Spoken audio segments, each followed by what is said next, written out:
Aluminum and steel pipe wrenches each have their advantages, making them suitable for different plumbing tasks. Aluminum pipe wrenches are lightweight, which reduces user fatigue during prolonged use. Their lighter weight makes them ideal for DIYers or plumbers who need a portable tool that is easy to carry and maneuver in tight spaces. Additionally, aluminum wrenches tend to be more affordable than their steel counterparts, making them a cost-effective option for basic plumbing tasks.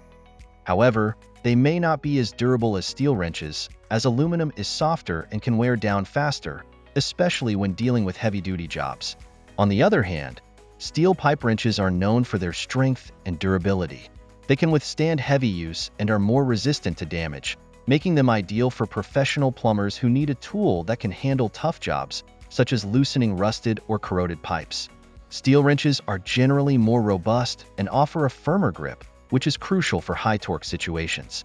The downside is that steel wrenches are heavier and can cause more fatigue during extended use.